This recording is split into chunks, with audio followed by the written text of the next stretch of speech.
Left Germany behind, built a life his way. Rachel, Nevada, dust and light.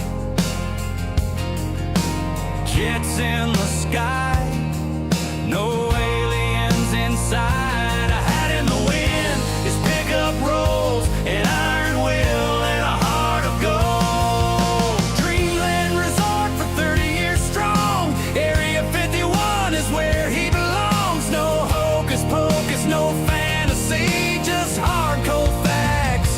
His legacy.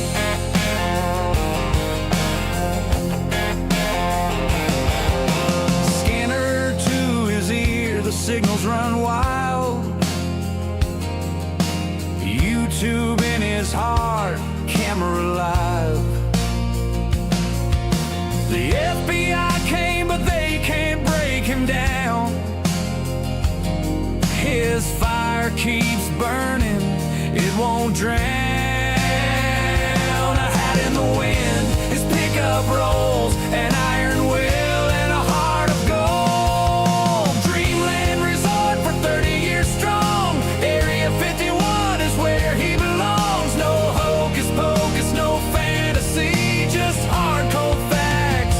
His legacy. Well, howdy folks, we are live. Thank you all for joining me for this special live stream. Wow, 83 people already in the stream, that's awesome. Yeah, and I do have some interesting news for you guys. To start right up front, I'm going to tell you a little bit about what happened, but to start right up front, we did have a UAV crash early this morning at about 12:30 a.m. A UAV went down outside of Area 51. I believe it came from Creech Air Force Base. It was part of a large-scale exercise that was taking place. And before I show you some far-away pictures, I did not get close. So spoiler alert, I did not get close to the crash site, but I'm going to show you some pictures from far away and from about the security, and I'm going to tell you what I believe happened. But before we take a look at that, of course I'm going to tell you where it happened. I'm going to show you where it happened. Before, let me say a few words about the exercise last night. And by the way, Dragon Rose is moderating again. Thank you, Linda, for doing this. She will unleash her dragon if anyone gets out of line, which I know nobody will, but just in case, she will moderate. And please hold your questions. I know you guys have questions. Please hold your questions until I'm done telling you about what happened, and then I'll be happy to answer your questions. So last night, about 10, little before 10, my scanner just started going absolutely crazy. About 9:45 it started, and I probably had about a dozen mission frequencies active. I heard all kinds of unusual call signs. It's probably safe to say that it was the biggest mission I have heard in a very, very long time, probably in a year or two. I don't have any real intel on what the exercise was. Possibly something related to the black flag exercises, basically a red flag for experimental stuff. But I don't know exactly what it was. I know that there was, and I got to look at my cheat sheet here. I just threw this together really quickly, and so bear with me. I just got to look at my cheat sheet up here.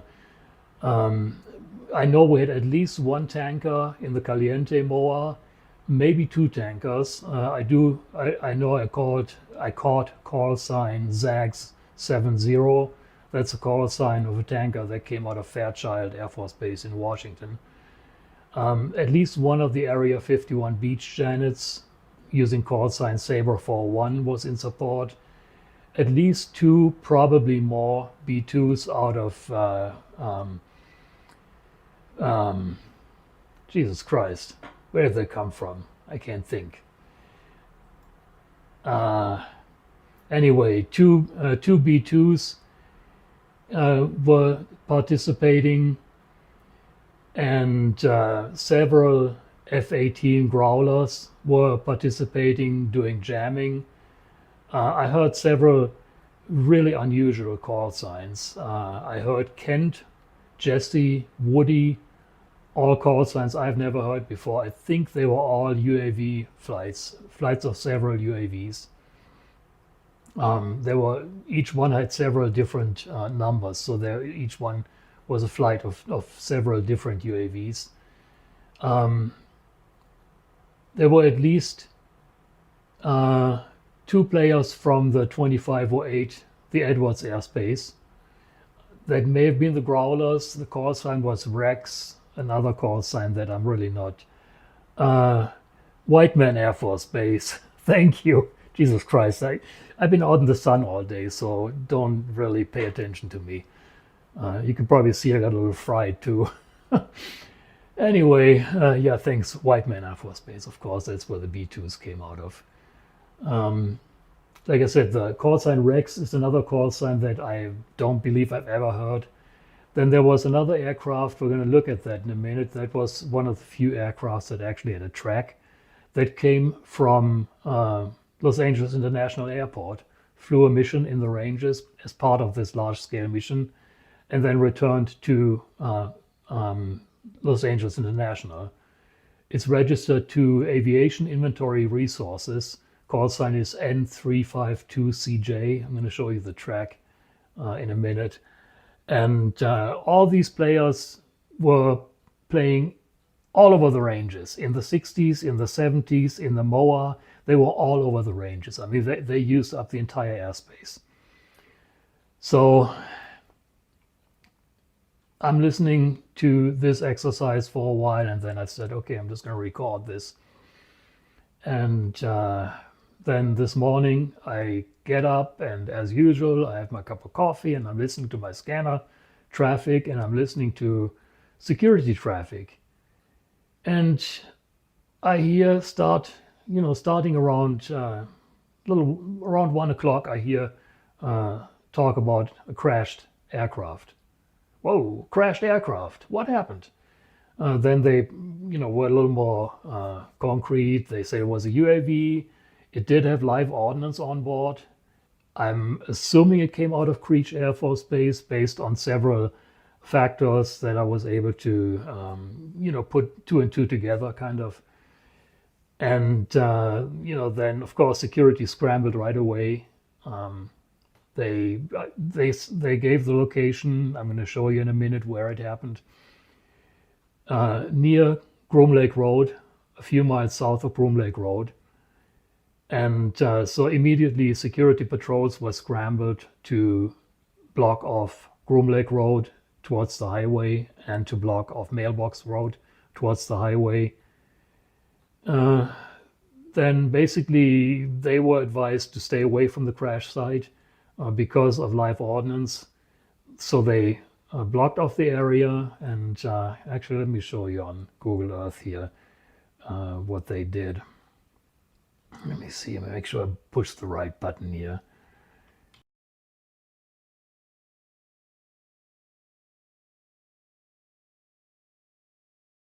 Whoops.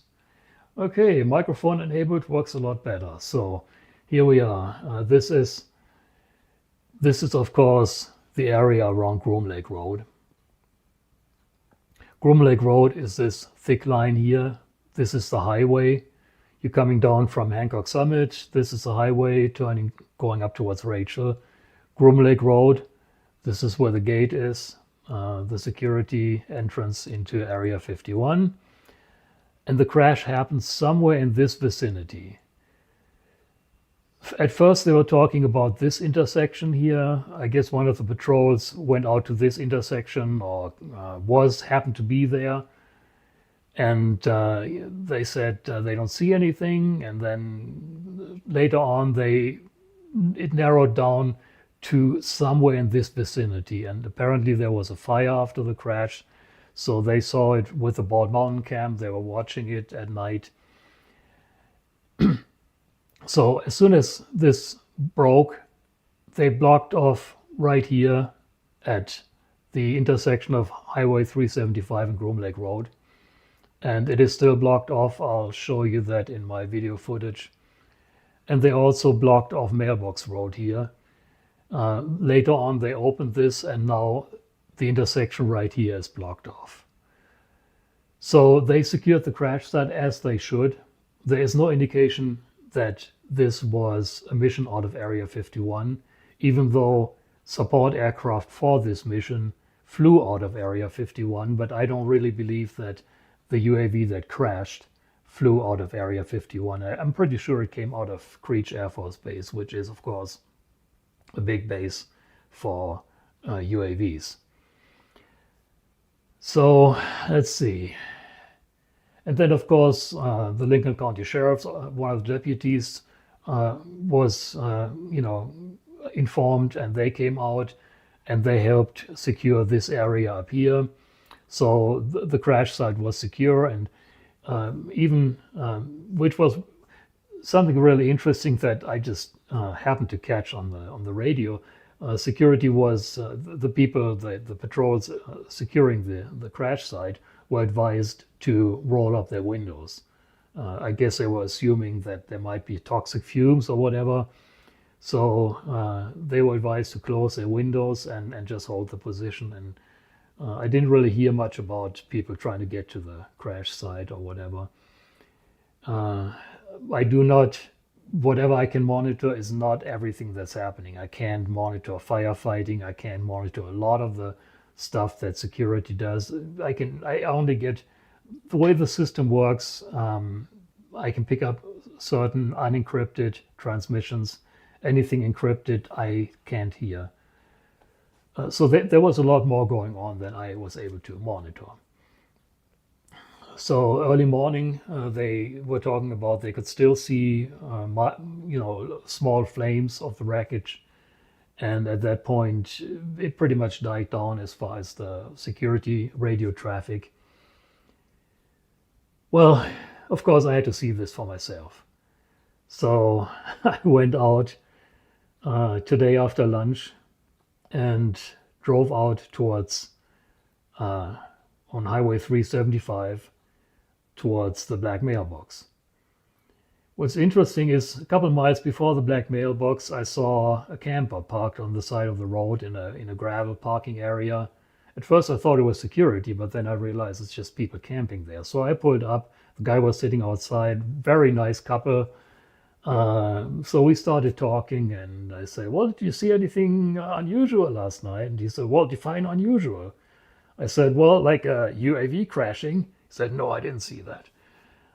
Turns out that they were camped there last night, and they saw an enormous amount of activity in the Rachel area, like you're looking from near the black mailbox towards Coyote Summit and the Rachel area. And he said they both said they saw 36 bright lights in an orbit in the direction of Coyote Summit. 36 aircraft, probably UAVs. I gotta say, I didn't hear anything in Rachel. I was not aware that there was anything flying, but it sounds like they were flying in between where they were camped and Rachel. So this was around 10 p.m. And he said there was lots of lights in the hills around Area 51, probably vehicles driving around. And there was also bright lights at the base. They could see the halo of very bright lights over the hills from Area 51, from the direction of Area 51. So of course, being campers out there, they went to bed early and they didn't know anything about the crash until I pulled up and we started talking about that. They knew my website and my YouTube channel, so they are still camped out there. But they said when they get home, they're going to listen to this live stream and get an update on what I found out. I hope they do. If they do, it was great to meet you guys. Hope you had a great rest of your trip. So, all right. So after talking to them, I went to, where am I? To the mailbox, which is right here. To my surprise, I was expecting Roadblock. No Roadblock, nothing. Okay. So I started driving down Mailbox Road until I got to the corral, drove around the corral, and then I started seeing there was vehicles up ahead. So I'm driving around this area here, and I'm coming around this turn, and I'm looking right at two pickup trucks with armed guards with masks on. And I figured, okay, these guys mean business, and I didn't want to be a pain in their neck. So at this point, when they came into frame, I'll show you in a minute, I turned the camera off. I wanted to be I wanted to play fair. I don't mean to expose anyone. That's not what I do. So I will show you in a minute when I'm driving up to them, and then I turned the camera off to not interfere with any kind of investigation. Very nice young man, of course, masked and, glasses on and masked and helmet on and all that good stuff. But very nice, very respectful young man. Came up to me and said, well, I'm sorry, sir, there's a investigation going on. I think he said investigation or some kind of operation going on. You can't go any further. I said, okay, no problem. I'm just going to go up Groom Lake Road. Well, you can't go up Groom Lake Road either. So you got to go back the way you came. Okay, no problem. Thank you very much. I'm turning around. So I turned around, went back on Mailbox Road towards the corral, went back towards the mailbox, and then started driving on 375 towards the intersection with Groom Lake Road. At this point, there's a couple of hills here. Let me see if I can zoom in. Yeah, right here, these two hills. I hiked up to the top of this hill, and from there I thought I saw the crash site, and I'll show you in a minute what I saw. In hindsight, I believe what I did see was this water tank for the cattle. I later on saw some vehicles driving down this road, so I believe the crash site is in this area. It was not visible from anywhere on 375. I drove up to about here, and I couldn't see the crash site even from here. I took, along the way, I took several photos with my long lens, with my Canon with a 500 millimeter lens.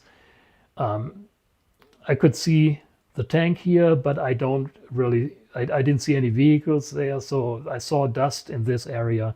I believe this is where the crash site is, but it is completely blocked off right now, and you can't get there. I'm hoping that within a day or two, they might wrap it up, and I'll be able to go down there and take a look where exactly it is.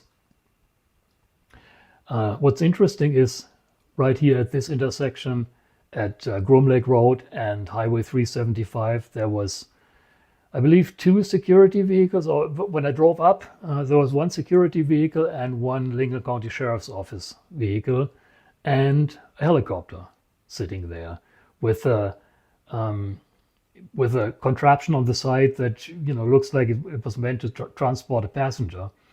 I don't know why that was there.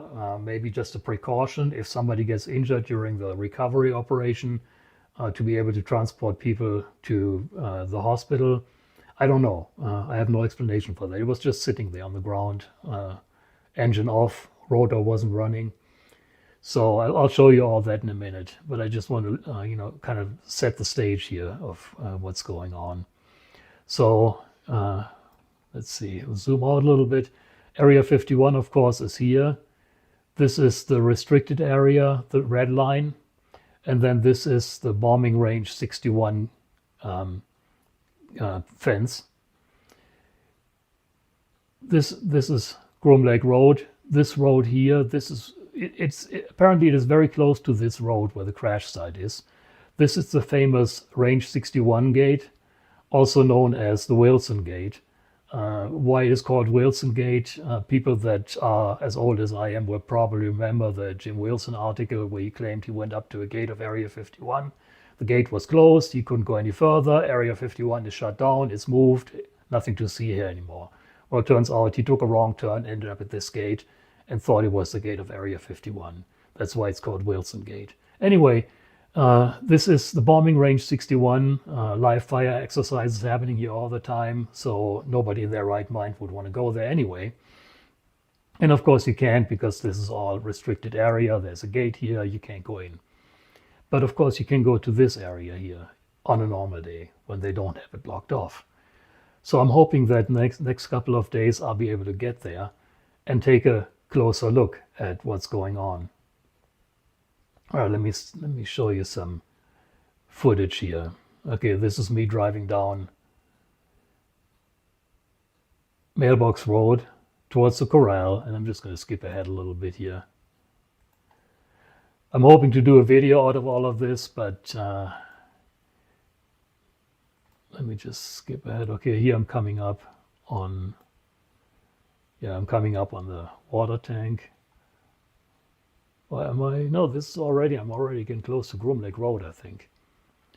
So I'm in that last turn here. Where's my Google Earth? I am right here looking at that last turn before I get to Groom Lake Road.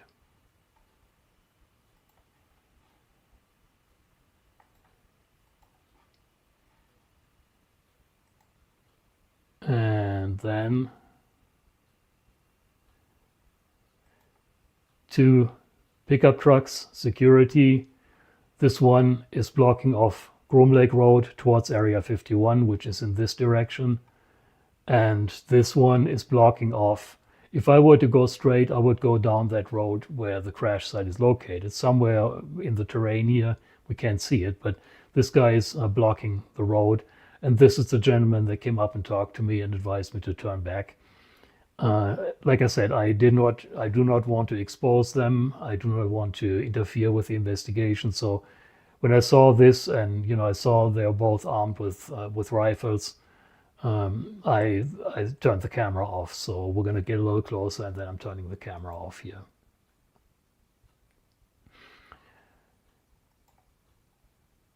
This is about as close as I wanted to get.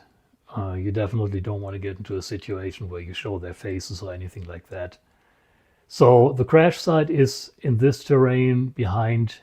There's a road on the other side of this pickup truck that goes down to the 61 gate, and the crash site is somewhere in this vicinity, I believe on this side of the road. So this is somewhere in this area as a crash site.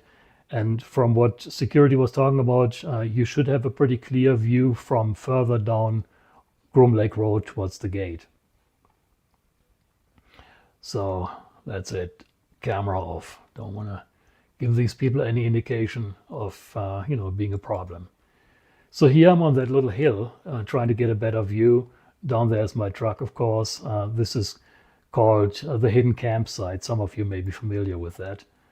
And I'm just panning around to give you an idea of where the crash site is. Again, this is the highway, and over here in this area is the Groom Lake Road intersection with the highway.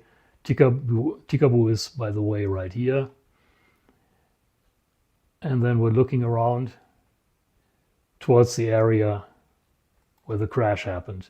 So somewhere in this general area, I know it's a pretty large area, but somewhere in this area is where the crash site is.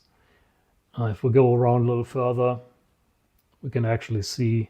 No, I didn't pan far enough. Just out of frame here. Whoops! Just out of frame here is where those two pickup trucks are parked. Then the road goes down towards the Range 61 gate. Something like this. Range 61 fence is back here. And this area in the dust, in haze, that's Range 61.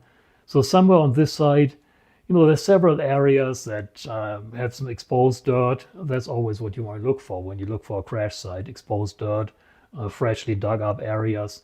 But I wasn't really able to. I mean, I could sell you one of these areas as the crash site, but I just simply don't know.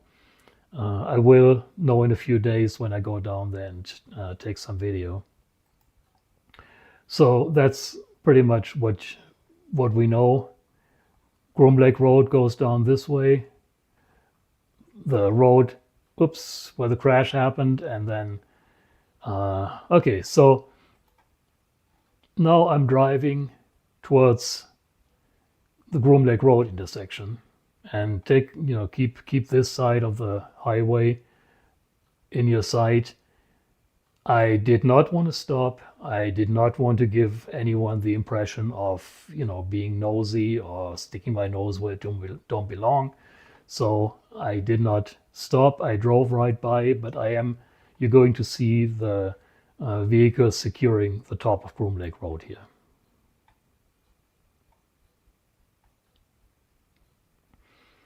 Those of you that have been here before, I'm sure that area will look very familiar. And here you can see there's a couple of vehicles sitting here. One is the white security truck, and one is a sheriff's office truck. And you can see the helicopter sitting right here by the road.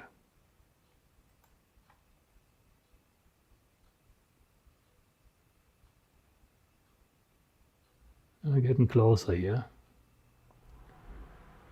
So again, we have the sheriff's truck, security, and the helicopter sitting here. And this is, of course, Highway 375 going up to Hancock Summit. Okay, now the trucks are disappearing out of view, but you can see how this guy is actually parked across to make sure that the road is blocked off. And there's the helicopter.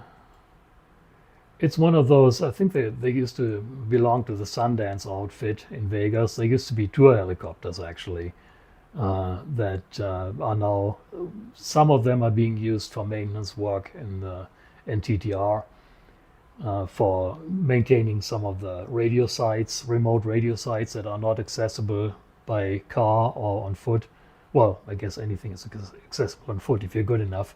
But a lot of these remote sites are being served by helicopters, and whoever owns that outfit now, I think Sundance folded and some other outfit bought all their equipment. They are maintaining all these sites around the ranges, and apparently this guy, you can see that this is like one of those contraptions where they can put a person in to medevac them. It looks like, they were just standing by in case somebody gets injured during the recovery of the wreckage. That's best I can explain it. So yeah, here's another good shot. I could probably, I'm pretty sure if I go on post-processing, I can probably get the N number out of the helicopter.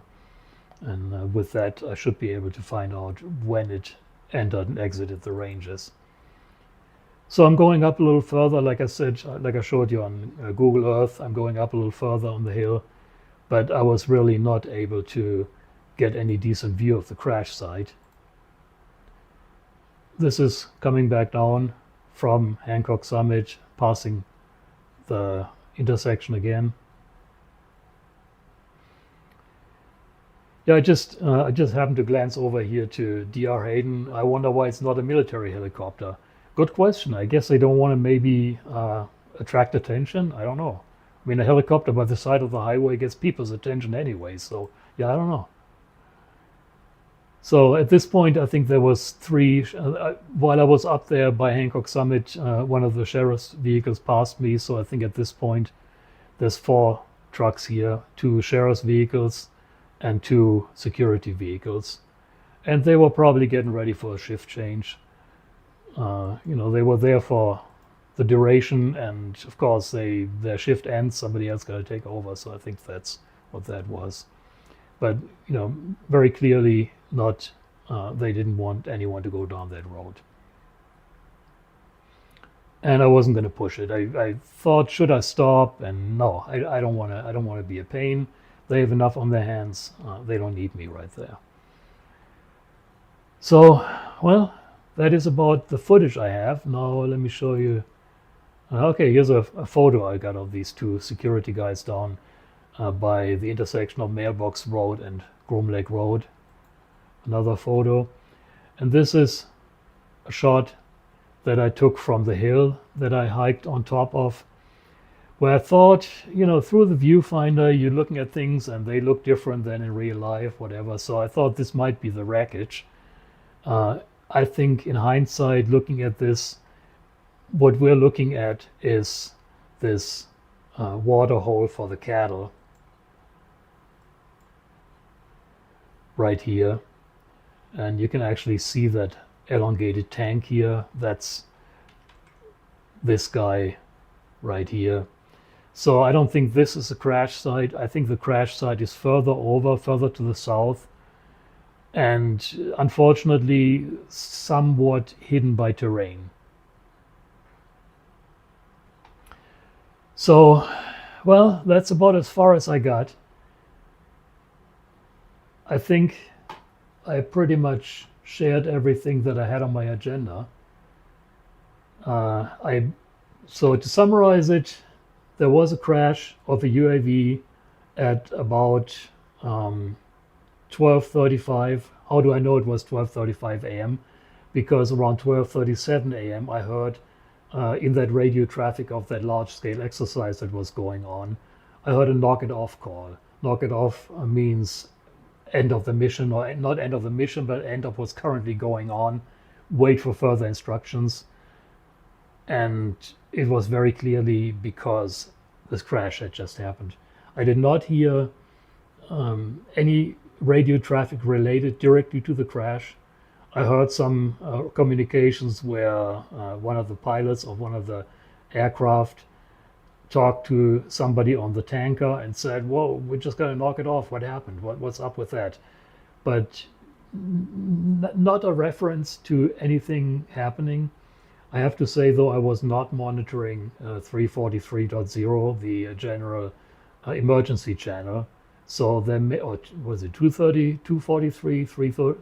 Jesus, my brain is fried. I was out in the sun too long. Anyway, I was not monitoring the emergency channel, and there may have been some calls on that one. So that's about what I know. It was a UAV that crashed around 12:35 a.m. in a location south of Groom Lake Road. It probably came out of Creech Air Force Base. The area is completely closed off to traffic, to civilian traffic right now. And I try to give you a report when they open the area. I hope that I can get in there in the next couple of days. With that, let me get back to my fried face here. And with that, I'm opening it up to questions. I'm looking at the chat, and thanks for holding your questions. Thanks for bearing with me, yakking away about my little expedition today. Go ahead, fire away with your questions.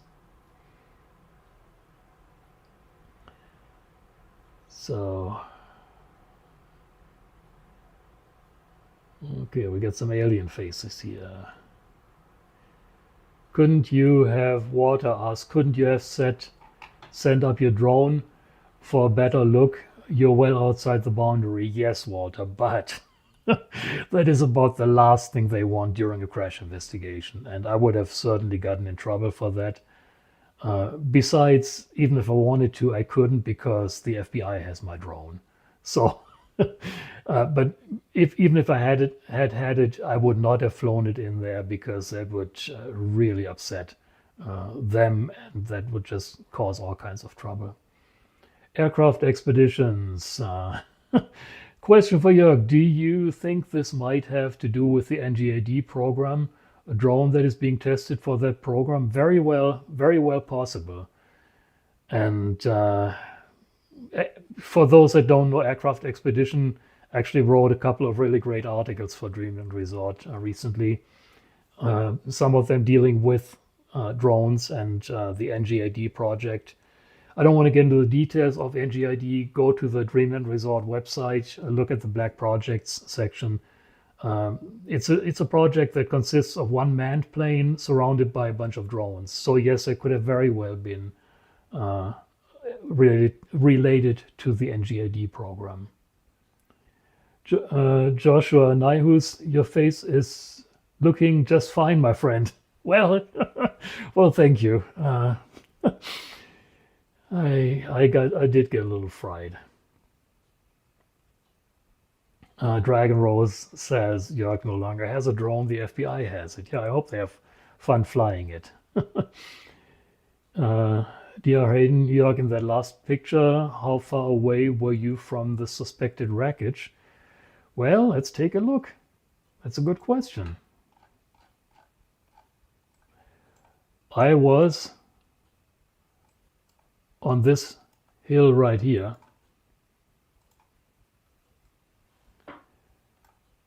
and I suspect the crash site is in this area right here, so about 6 miles, somewhere between 4 and 7 miles, probably around 6 miles away. Oh, I should have shared the screen. My bad. Anyway, I was just measuring it out on Google Earth here, and it's about 6 miles.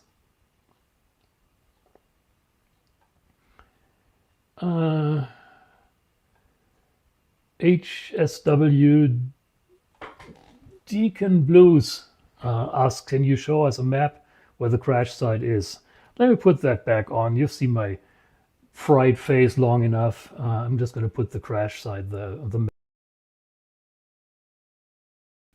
And here it is. So what I was just measuring was from where I took the photo, this hill right here, down to this area where the suspected crash site is. It's right around 6 miles, plus minus a mile maybe. So this is the area where I suspect that the crash happened. And I made it as far as here and as far as here. This whole area is off limits, and even the road going down into Area 51 is right now blocked off. Quit 76 Jörg N99NG, really your private plane? I wish. It's it's a little bit of a hobby of mine to follow that plane around, but I wish it was mine. I wish they would invite me for a peekaboo inside. That would be all I want, but they just won't do that. No, it's not my private plane. And the story about that is a long story that I tell you another time. Do you think it was an RQ-180? I don't have any indication to believe so, and I don't have any indication not to believe so. I simply don't know. It's certainly something that they don't want people to see. I mean, they made a big deal. I mean, right away, the first call that I actually heard on the radio was everyone remain on their station, stay put, and then they unfolded it from there. So it was certainly something that, a simple Predator or Reaper drone, I don't think would have gotten that kind of attention. So it was probably more than that. Was this a test fight? Jason asked, was this a test fight, or was this drone being used in an activity for maybe a certain mission?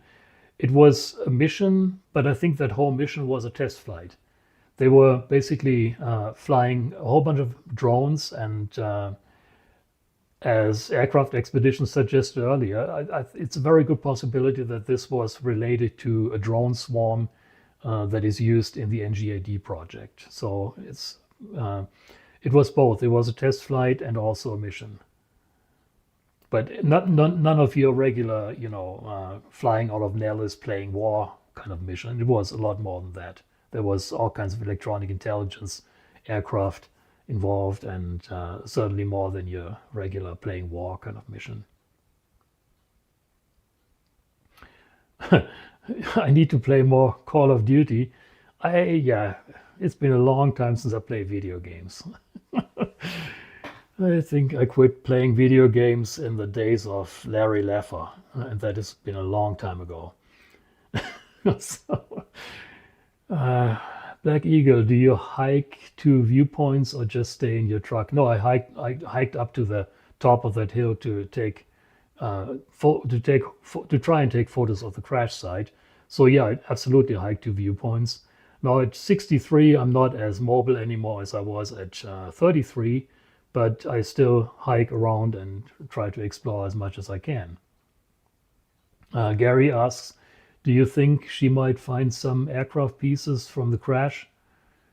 I don't know if she is. I think, and this is Peter Merlin's rule, there's always something left. So no matter how well they try to clean it up, there's always something left. And you better believe it that I'm going to go around poking around there when they left. I'm not going to do that unless and until they're gone. I'm not going to interfere with an investigation. but you better believe that I'm going to go there and poke around. HSW Deacon Blues should be able to get a good look from the power lines overlook. And I thought about going up there, but then I remembered that there's actually a hill blocking your view towards that side. I may have been able to see it. A really good vantage point would have been Tikabo Peak, but yeah, I wasn't prepared to do that hike today. Joshua asked, what about the Sabre flight? Anything interesting going on during their mission when the UAV went in? Really, there was no talk about anything going in. There was really just professional talk, wrapping up the mission and RTB and all that good stuff. There was no indication from listening to that audio. If I hadn't heard other transmissions that indicated the crash, I wouldn't have known from the audio of that mission that something went really badly. Walter asked, how do I know that it had live ordnance on it? Because it was mentioned in radio traffic, specifically warning security that first went up there to secure the scene. They were warned that the aircraft had live ordnance on board. Aircraft expeditions. Question for Jörg. Do you have a suspected flight path that you surmise where this drone came from? No reports or direction on the scanner, unfortunately not. Like I said earlier, the couple that I ran into that were camped further up in this area, they said they saw a bunch of drone activity or some kind of a small plane activity in this general direction over Coyote Summit. Nothing in this direction, but they weren't really looking over here either. I really couldn't even, being that the 60s ranges are right here, I would expect that they were within the ranges. They might have, this is all, fair game for live ordnance and all that stuff. So if they had live ordnance on board, they were probably in this area, possibly doing strike activity. And they might have, when they lost control, they drifted outside. So my gut feeling would be that they were in the 60s ranges up here in range 61. But I have nothing to go on but my experience that this is where they use live ordnance. And it was said that the aircraft had live ordnance on board. Bill Smith. Hey Jörg, I have a big question. Do you think this thing is one of them NGAD program robots, like a UFO drone? They are testing for it. UAV drone, not UFO drone. But yes, I think that's a distinct possibility that was one of the UAVs, one of the loyal wingman type aircraft that are part of the NGAD project. Benny Tha Jet, Jörg, did you see any sign up recovery vehicles to clean up? And what was the air traffic like besides the Janet that was in support? No mission aircraft today. Janet flights in and out as usual, but no mission aircraft. And no, I did not see any recovery vehicles. But like I said, the crash site is in a location that is not easily visible. When you look at this is a wash. So this is low terrain. And it probably happened right in this. Oh, I'm sorry, I'm inside the range. So the wash is right here. So it probably happened right in that wash, and it's very hard to see. I did not see any flatbeds or anything like that going in there, or any earth moving equipment, but it probably will today or tomorrow. I just didn't want to sit around there and wait for something to happen. So let's see what we have here. Okay, Jörg, another big question from Bill Smith. Do you have a guess for the flight path? Like, where did the drone thingy even come from? Because I was listening to the scanner audio and nobody said which way it went. Correct. They use waypoints. Sometimes you do hear the drone pilots on radio traffic and they sound like they are a pilot. The only way to tell is that their audio is much better than a regular aircraft audio because they're on the ground in a container flying the drone. But no, they only say, steer point 1, steer point 2, steer point 3, test card 1, test card 2. I don't know where those points are, what those test cards say. Like I said, I suspect that the drone was operating in this airspace. This is dedicated for live ordnance. And when they lost control, when the drone, whatever malfunctioned, the drone drifted outside and ended up in this area here. Joshua Naihus, Jörg, I would argue that that response, if live weapons and sensitive EW equipment on board wouldn't cause response like that you saw, no matter the age of the aircraft. Well, that is true. He's saying that the response is probably appropriate, given the fact that that it had live ordnance on board. You're right. I agree with you. So, thank you for bringing me back to to reality. You're absolutely right. That would prompt a response like that. So who knows what it was? But I still think because of all that mission activity, several B-2s, support aircraft out of Area 51 that does electronic stuff, jammers, a bunch of drones in the air. There was a lot of stuff going on. So it was not your run-of-the-mill mission that was happening. Quit76, love your channel. Awesome, thank you. And if you do love my channel, please subscribe and support me. Can you have a KML file? Lewis asks, can we have a KML file for these dirt roads, please? This is really just something of a project that I drew out for myself. Yeah, let me think about if I can put that in a KML file. I can probably do that. Good idea.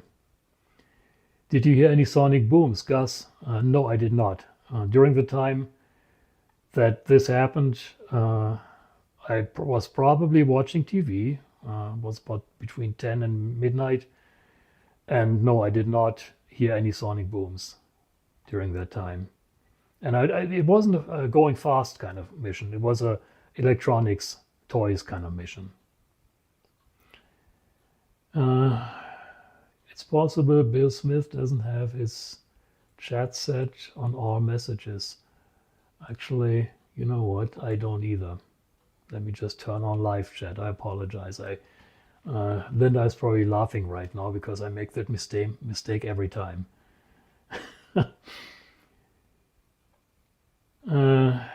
Black Eagle, I'm doing a stealth hike to an overlook soon.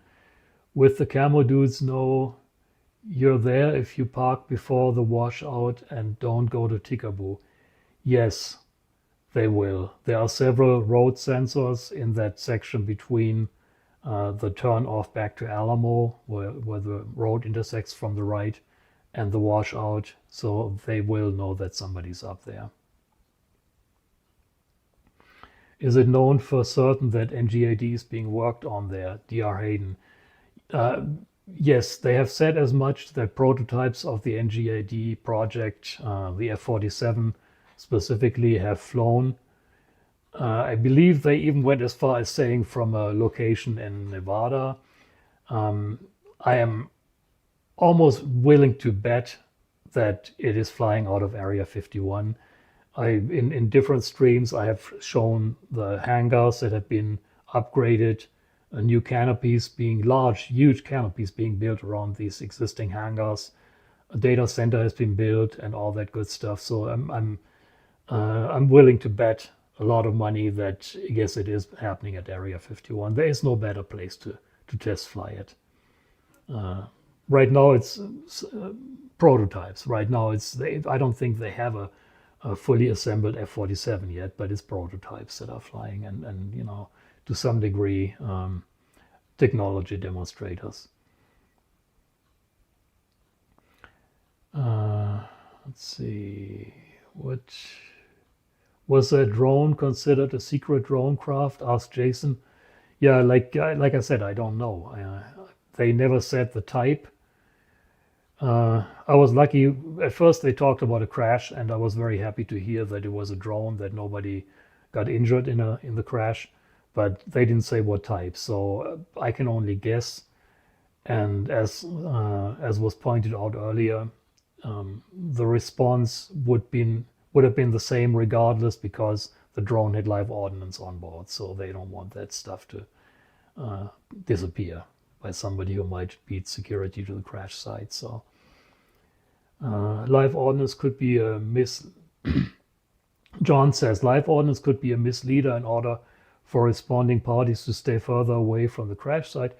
Possible. Yeah, good point.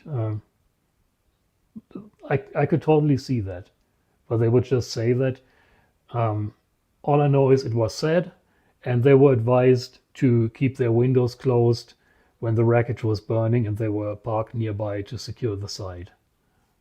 So yeah, thank you for saying that. Very, very good possibility. Or was there a risk of a security breach because of the crash happening? Again, pure speculation. I don't know. It could just be the live ordnance.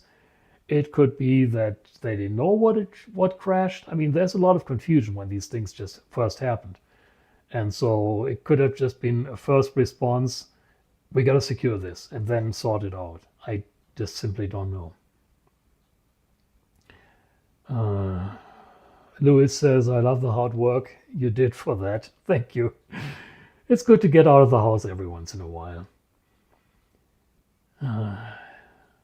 Aircraft expeditions, I would not doubt that the F-117 was flying as well, given the most recent sighting at Nellis Air Force Base.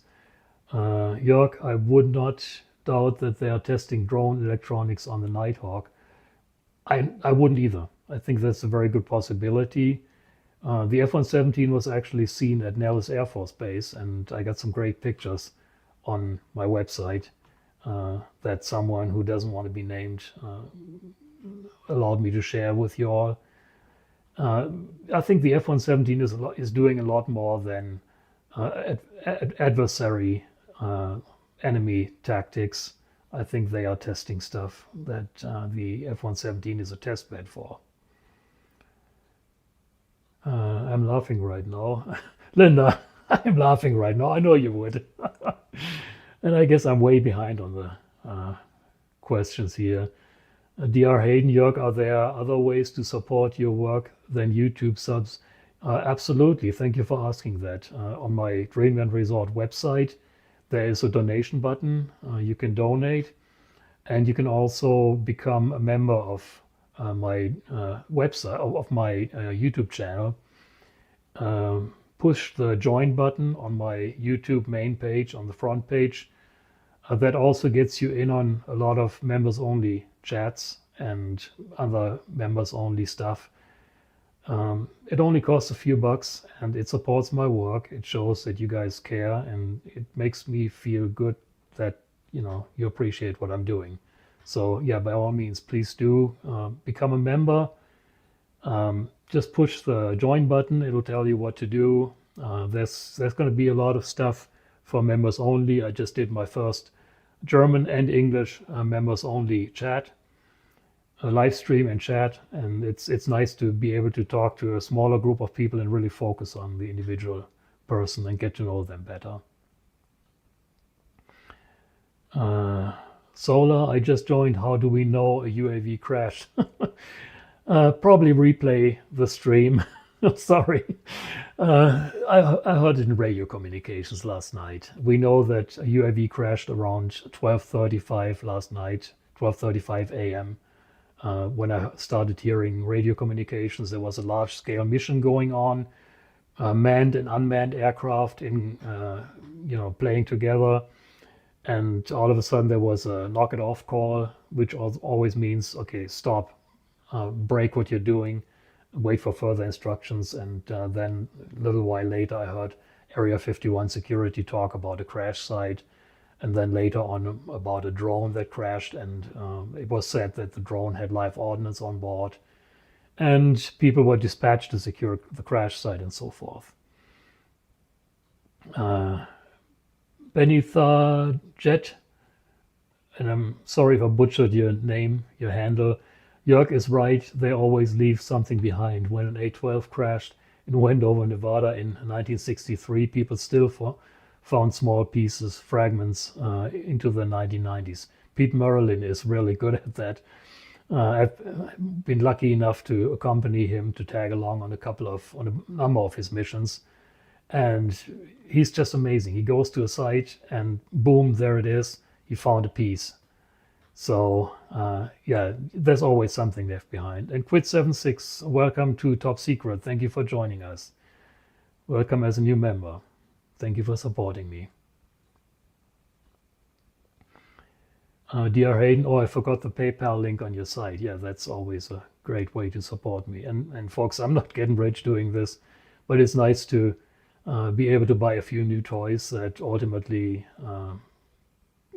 benefit my work and benefit what I can show to you. A lot of the stuff that in fact, I wouldn't, without the toys, I wouldn't know that there was a crash. I wouldn't, without the scanners, I wouldn't know. So I'm not getting rich. I'm putting that money into toys and, right back to produce great content for you guys. JD says, Jörg, you're the man. I've always been curious about Groom Lake.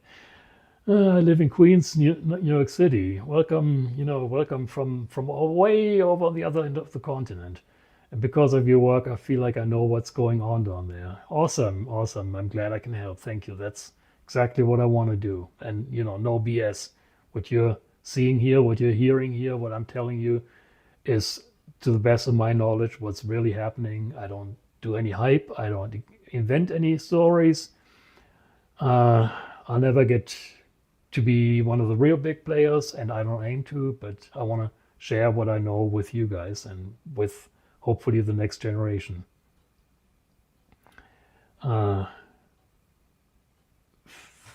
Fenjan Animal, do you plan on writing the crash up for an article, etc. on the website? I don't know yet. I did take a bunch of material. It depends on if I go there the next few days and get some more material that it would make sense to put something together.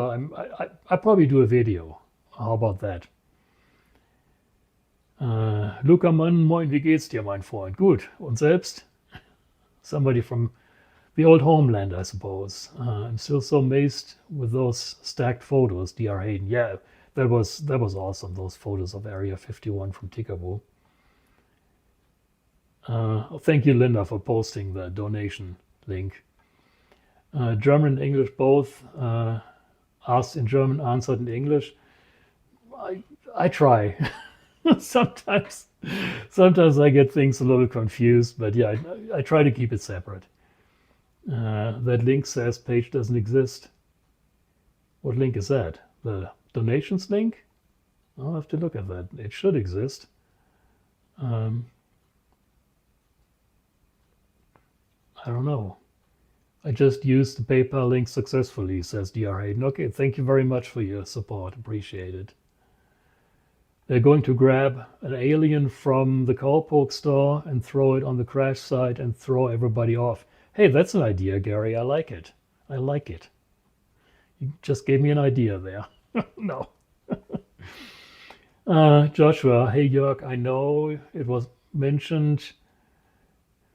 Quit76, thank you very much for your support for N99NG fuel. Much appreciated. I will put it to good use to fuel up N99NG. Thank you very much. Appreciate your support. Joshua, hey Jörg, I know it was mentioned on the forum recently, but how is the TTR runway construction going for those on YouTube? I heard that it was actually pushed back. Now they talk about November. So it probably won't be done until November. And from people that told me that may or may not have seen what's going on there, it is going to be a super thick runway. I have no idea what, are they landing the space shuttle there or what's going on? It's going to be a super heavy duty runway. Aircraft Expedition wants Linda to contact him privately. Okay. I just don't like giving Google my personal info. Well, who does? That's why I don't have a Google webmail email account. There have been AWACS doing fake landings in Ottawa, Ontario. They have been F-18s, F-35 tankers, and AWACS spotted in Calgary in the last week. I wonder what's going on there. Getting ready for something that's coming over the ocean on that side? I don't know. Interesting. I didn't know that. Thanks for bringing that up, John. Luca, okay, he's checking out. Hat mir deine Videos mit deutschen Creator sehr gefallen. Glad you liked my video. Thank you very much. Appreciate it. Grüße aus Frankfurt. The old homeland. Man, you guys are up early. It's like, what is it? 4 in the morning over there? Use PayPal because YouTube takes a cut off if you don't. That's correct, Gary. If you will, if you use PayPal, more of the money actually gets to me. I think YouTube takes about 30% off the top of it. Benitha Jet, that's funny, Jörg. Pete Merlin wrote an article way back then about that, and it got me into all of the madness. Here we are 30-something years later. Yeah, welcome to the club. About almost 30 years ago, I started doing this. So yeah, I know how you feel. And yeah, he actually wrote a couple of articles. He might have actually wrote an article about the Wendover crash on my website. There's a bunch of his articles in the Black Project section of Dreamland Resort about some of these crash sites and how he found them. And of course, he also has his X-Hunters website. It's linked from my website, so he talks about all the expeditions that he did. What do we know about the crash, if anything? Well, I'm not going to regurgitate everything I just said. UAV crashed last night outside of Area 51. It was probably coming from Creech Air Force Base. We don't know what it was. I wasn't able to get close, and if you replay the stream, you can probably see all the footage that I took today. So yeah, there's really we will know more once the dust settles, and I'll be able to get to the crash site. Footmobile says, remember, if the Air Force says there's live ordnance on a downed aircraft per 43s, blah blah blah, it allows the Air Force to close or restrict public lands. That's why security can tell you to leave. Okay, I did not know that either. So maybe it's just a CYA thing, and they just said that to have an excuse to block it off in a pretty wide perimeter. So aircraft expedition, Jörg needs that donation to fuel his hyperdrive. Yeah, exactly. All right, let's see. Aircraft expedition, United States. What? 07, United States DB, flight military. Okay, that's a bunch of numbers here. I can't really sort that out. It looks like you posted a link to a UH-60 Blackhawk, which is the type that is used by security at Area 51.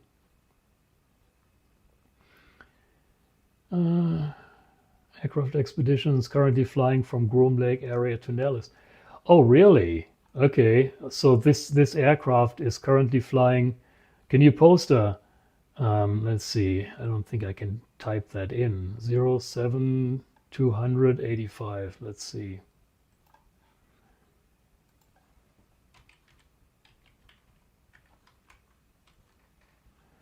Oh, there it is. Okay. Looks like he's going around the ranges.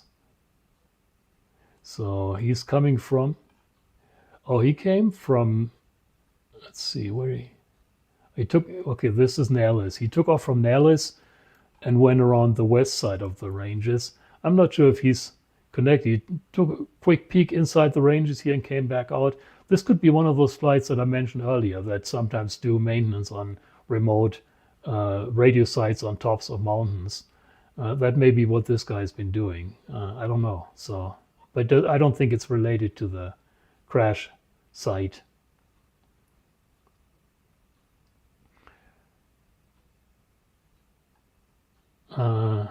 Yeah, I got it. Okay, Accurate Expedition posted the numbers again. Yeah, I don't think this guy is related to the crash investigation, but who knows?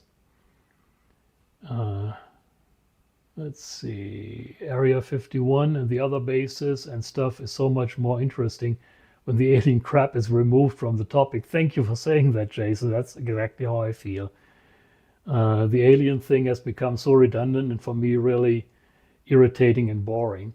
It also is a very welcome distraction to distract from what really goes on there. So, if somebody comes out here and they really see something, then it's very easy to dismiss them as just another UFO watcher. So yeah, it's a very welcome thing to distract from what's really going on at Area 51. Bill Smith, I think I found one. Its secret code number is 07. I think that's the one we just looked at. And the database says it's the United States military one. Gee whiz, it's Sikorsky Blackhawk. What a neat helicopter. They are great helicopters. They've been around forever in a bunch of different iterations. I think this is the one we just looked at over here. I don't think it has to do with the crash site investigation, but it certainly had clearance to go into the ranges. DR Hayden, random West New York, do you have a ham license? Yes, I do. K6LAS is my ham license, my call sign, K6LAS.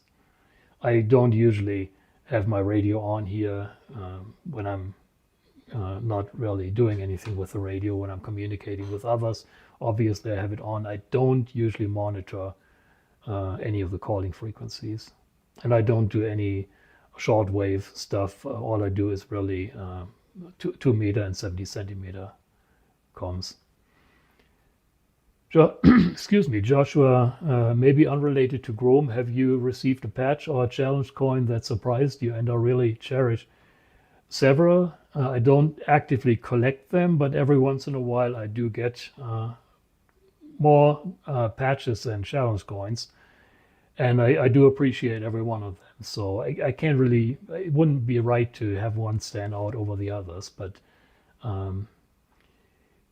it's not like anyone from Groom came up to my house here and gave me a nice challenge coin from Area 51. I'm still waiting for that. So I was glad to see Jörg make a cameo in that Netflix documentary about the stupid Area 51 music fest.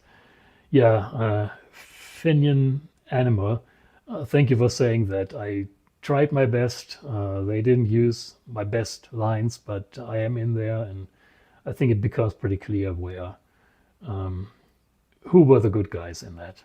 That's all I'm saying. When the pilotless F-35 crashed in South Carolina, the Air Force closed the whole area and put up signs stating restricted national security site, no entry, lethal force authorized. Wow. Yeah, they do that. A pilotless F-35, yeah, that would certainly be something they don't want anyone to see. Oh, you're talking about the one where the pilot ejected and then just kept on going. Gotcha. Yeah, no, that thing has still a lot of classified systems, so they don't want anyone close to it. And who's gonna question when it says lethal force authorized? You're not gonna argue with that. And again, I mean, I've said it so many times, but I am not here to cause any trouble. I did not interfere with the investigation. I turned around when I was told to. And, I'm telling you what I know, none of which is, I think, in any way security irrelevant, because I really don't know anything. Oh yeah, Quid 76, don't forget the airliner 73-155. That's Rat 55 or Stormy 73. It also goes by a couple of different names. Yeah, that's an interesting one. And as Michael, my good friend from Poland, who comes out here a lot and does some investigation, as he was able to prove that Rat 55 73155 lives at Area 51 in Hangar 18. Jason asked, do you need a license to use a ham radio? Question mark. Yes, absolutely.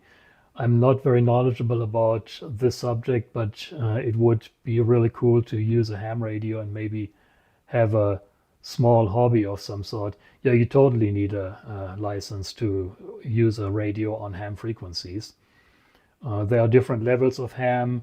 You can be a technician, whatever comes after technician. That's actually what I got.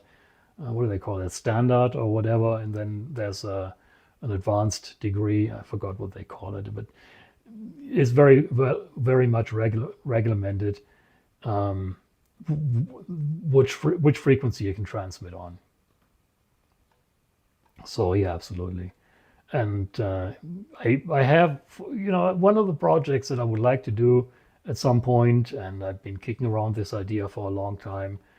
There is GMRS, of course, and I've for quite a while kicked around the idea of putting up a GMRS repeater in the mountains somewhere around here, but so far that is only an idea. Matthew, last night around midnight, 2 Janet Beechcrafts were doing some work east of the TTR. Related? Yes, very likely. Can you send me the hex codes for these, please? Either post them here or send them to, email them to webmaster@dreamlandresort.com. I thought there were 2. I know that I heard one of them with the call sign Saber41. But I thought there were 2, and I'd love to see the tracks. So yeah, please do send me a link.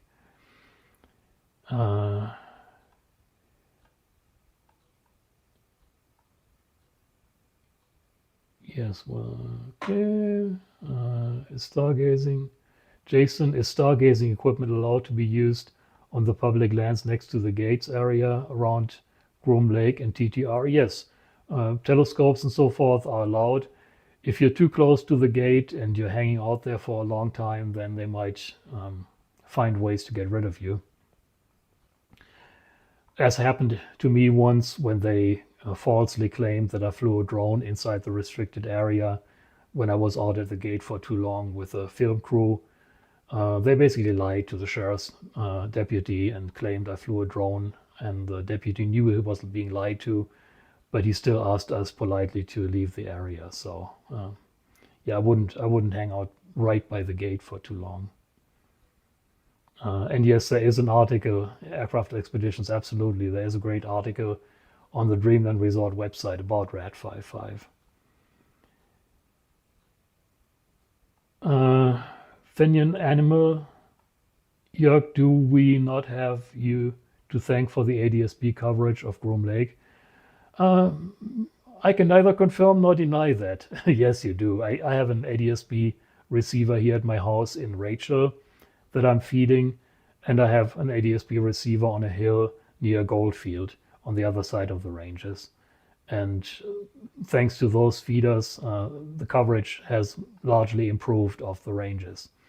If I had a third site, then I would actually be able to also track aircraft that don't transmit their position data. I'm working on that, but so far I haven't found anyone willing to host a third site in an area that would be conducive to do so. Bill Smith, I was on that DLR computer page with the airplanes and I found a reading story. It's about a silly plane they named Rat 55, like the little squeaky animal. Yeah, the rat. Lots of interesting things. Enjoy the article. It's an interesting plane, that Rat 55. Jörg, won't they pinpoint the repeater? Aircraft Expedition, won't they pinpoint the repeater in the mountains?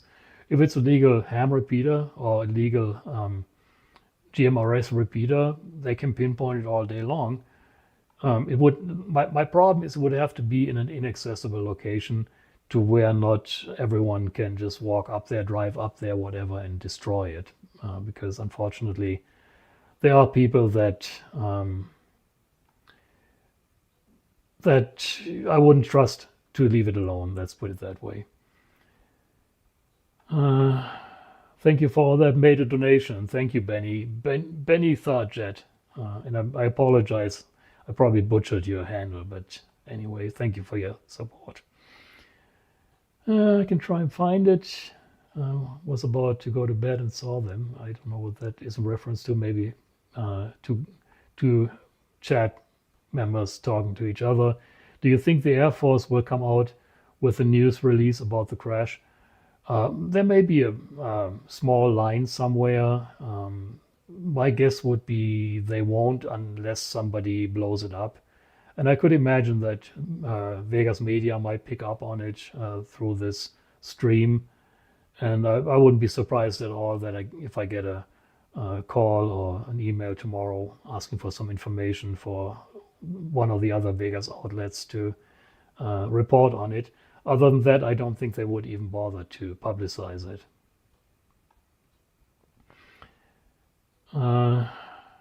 Is 3i Atlas under surveillance by the Space Force? The Spry Geezer, is 3i Atlas under surveillance by the Space Force? I'm sorry, I don't know what you're referring to. I'm not familiar with 3i/Atlas. If you can elaborate on that, I'll gladly answer that question. I simply don't know what that is. Tom Wilson, I see the first F-47 is under production with flights possible in 2028. Yeah, if they say that, then we can pretty safely assume that it's already existing and that they might already be flying it. Okay, so I just got a text from my producer here.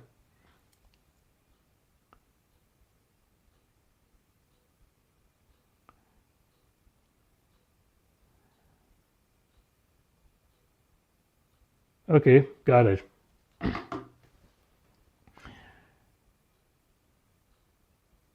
Okay, so where was I?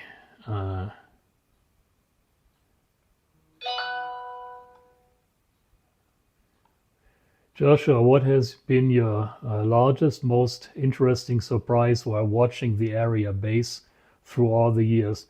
You know, that's a question that I get asked a lot, and I never really have a good answer because there's so many things that surprised me. I think one of the biggest surprises back in the very early days was when I realized how easy it is to misidentify something. When I had my own, and I'm saying this with air quotes here. You don't see me, but I'm saying this with big air quotes. When I had my UFO sighting here, I saw what I perceived as a circle in the sky. Let me go back to my burnt face here. So I'm seeing this circle in the sky, huge, much bigger than the moon, and it's got orange lights around it, and it's hovering over me.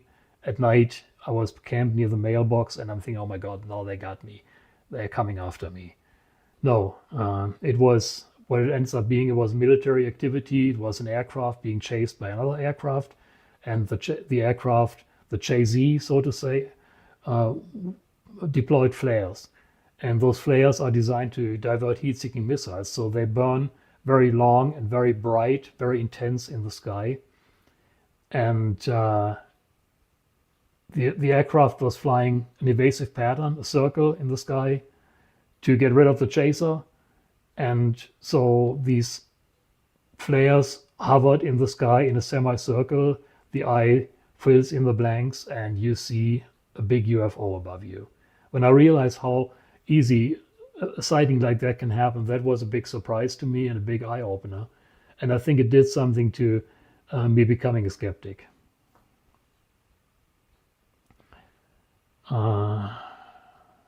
Let's see, where are we?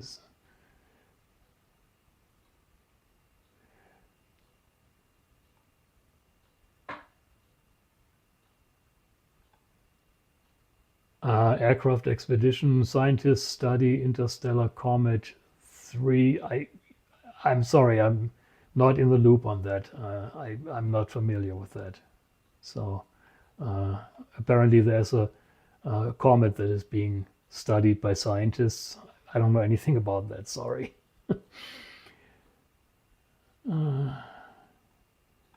Okay, let's just see what Miss Linda has to say. Okay, yeah, she just said it's a comet heading towards the sun. Okay, thanks, Linda. Well, like they say in Independence Day, they don't let us out much, so I don't know much about the outside world here.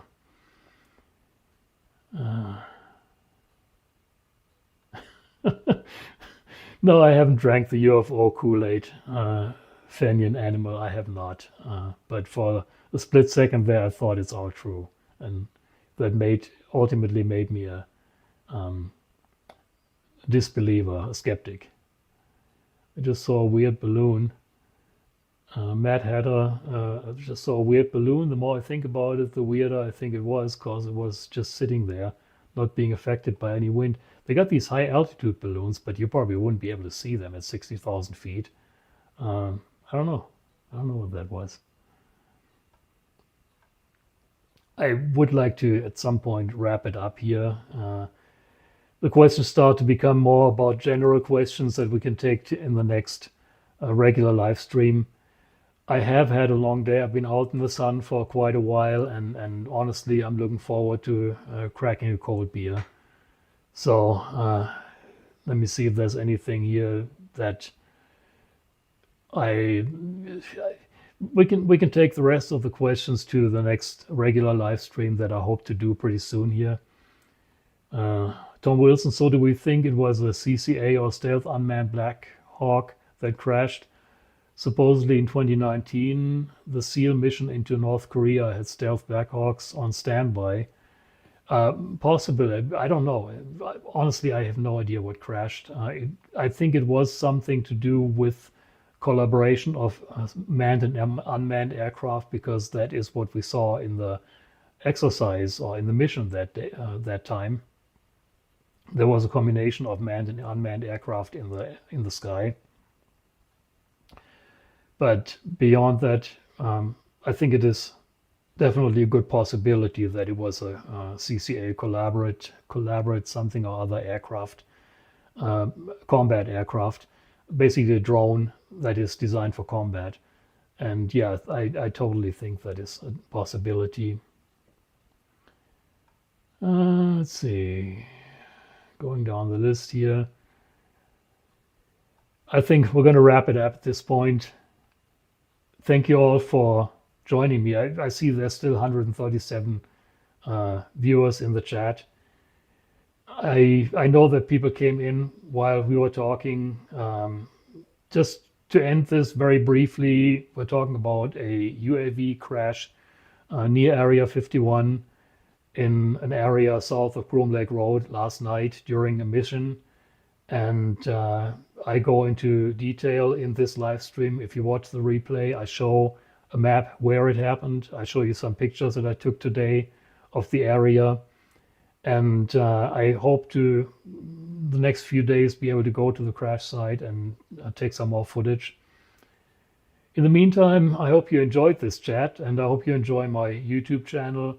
If you do, please support me, subscribe to my channel. If you feel so inclined, become a member.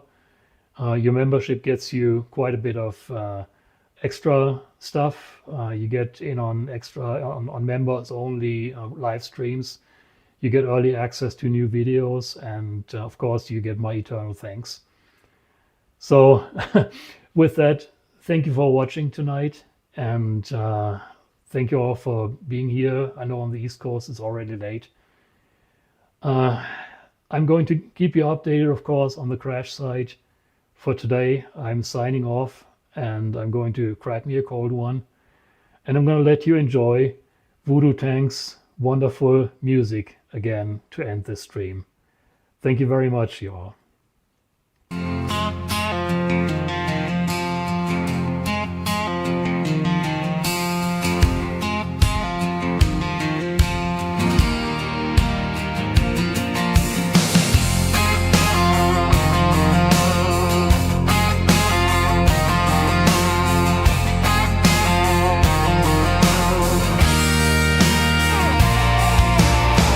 30 years ago, he walked away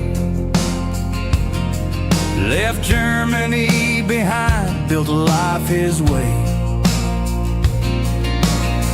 Rachel, Nevada, dust and light, jets in the sky, no aliens inside. A hat in the wind, his pickup rolls, an iron will and a heart of gold. Dreamland resort for 30 years strong, Area 51 is where he belongs. No hocus pocus, no fantasy, just hard cold facts, his legacy.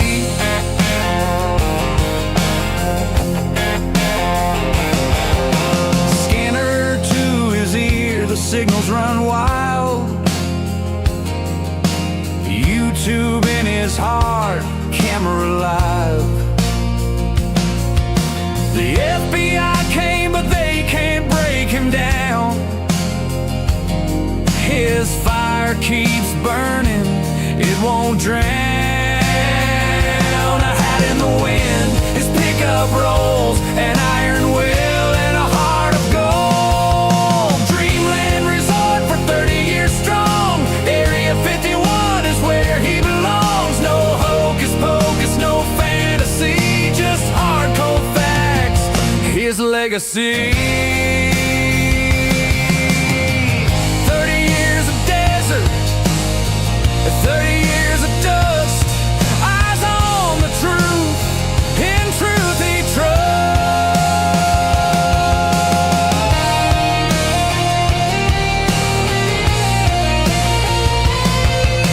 Dreamland resort for 30 years strong, Area 51 is where he belongs. No hocus pocus, no fantasy, just hard cold facts, his legacy.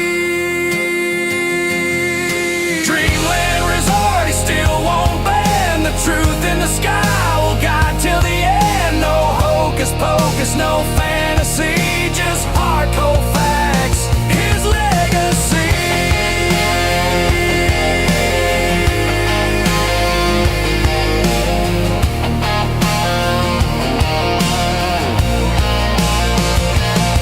Support the man who brings the truth alive on Dreamland Resort, where freedom survives.